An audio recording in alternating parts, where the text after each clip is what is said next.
신기하게도 한국에서는 결혼의 본질에 대한 이야기가 많이 없습니다. 한국에서의 결혼에 대한 이야기는 굉장히 현실적이죠. 사랑이 밥 먹여주냐, 잘 안 맞으면 빨리 안녕히 계세요 하고 헤어지는 게 낫다. 그래서 준비했습니다. 영국 성공한 사업가가 생각하는 결혼, 리처드 도킨스와 성공회의 나라가 아니랄까봐 결혼의 생물학적 그리고 영적인 의미에 대해서 이야기하네요. 이번 내용도 새롭고 재밌습니다. 이번 영상은 알리 압달이라는 영국 유명 유튜버와 데니엘 프리슬리라는 사업가 인터뷰의 일부분입니다. 데니엘은 20대 초반부터 무일푼으로 시작해서 호주, 영국, 싱가포르에 수백만 달러 규모의 사업을 만들었습니다. 이 인터뷰의 마지막 부분에 결혼에 대한 자신의 생각을 이야기하는 부분이 있는데 이 부분으로 이번 영상을 만들었습니다. 영상의 원본은 아래 고정 댓글로 알려드리겠습니다. 마지막으로 여쭤보고 싶은 게 있어요. 이건 좀 개인적인 고민이거나 문제예요. 제가 지금 생각하고 있는 거죠. 언젠가는 결혼하고 아이를 낳고 그런 걸 원하지만 저는 자유, 자주성, 독립성이 가장 큰 가치 중 하나인 걸 알아요. 저는 언제든지 세계 어디든 여행하고 원하는 컨퍼런스에 참석하거나 갑자기 오스틴에 있는 유튜버 친구들과 만날 수 있다는 것이 좋아요. 그리고 결혼을 하고 아이를 가지는 것은 어떤 식으로든 자유와 헌신 그리고 투자와 무언가를 함께 만들어가는 것 사이의 어떤 균형을 맞춰야 하는 거라고 생각해요.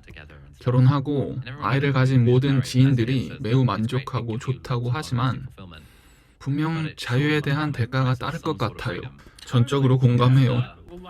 인생은 선택의 연속이고 그걸 피할 수는 없어요. 당신은 유튜버지만 의사기도 하죠. 그럼 생물학적으로 모든 것은 생존과 번식에서 출발한다는 걸 알잖아요. 우리는 어떤 것에 맞춰져 있는 걸까요? 생존과 번식이에요. 기본적으로 그게 전부예요. 인간은 생존하고 번식하는 생물이에요. 사실 인간뿐만 아니라 모든 생물이 그렇죠. 토끼가 토끼로 살아남은 이유는 생존하고 번식하는데 정말 뛰어났기 때문이에요. 그래서 당신의 모든 심리, 뉴런으로 연결된 신경계의 모든 것이 당신의 생존하고 번식하는 데 도움이 된다면 기분이 좋아지게끔 되어 있어요. 그래서 영양가 풍부하고 지방이 많은 맛있는 식사를 먹으면 예를 들어 스테이크 같은 걸 먹으면 띵띵띵띵 하고 도파민이 울리게 되죠. 그게 생존에 유리해서 그렇게 되는 거죠. 그리고 멋진 사람이 지나갈 때 그걸 보고 오, 정말 멋있네 하고 생각하는 주체는 당신의 생존과 번식을 책임지는 시스템이죠. 그래서 자녀를 낳는 것에는 아주 깊은 충족감이 있는 거죠. 당신이 종교적이거나 영적이지 않아도 이 깊은 충족감은 당신이 아직 탐험하지 못한 신경계의 한 부분이죠. 지금까지 여러분의 삶은 생존 그 이상도 이하도 아니었어요. 하루하루 생존을 하기 위해서 뛰어다니다가 갑자기 나라는 집에 한 번도 본 적이 없는 전혀 다른 방을 발견했다고 상상해 보세요. 그 방 전체가 번식을 위해 마련된 방입니다.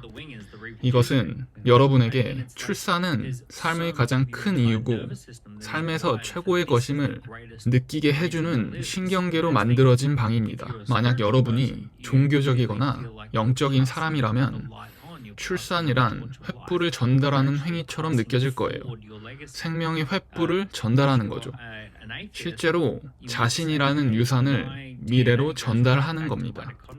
무신론자라면 내 DNA가 미토콘드리아로 돌아가거나 내가 단세포 생물로 돌아가는 거라고 말할 수 있어요.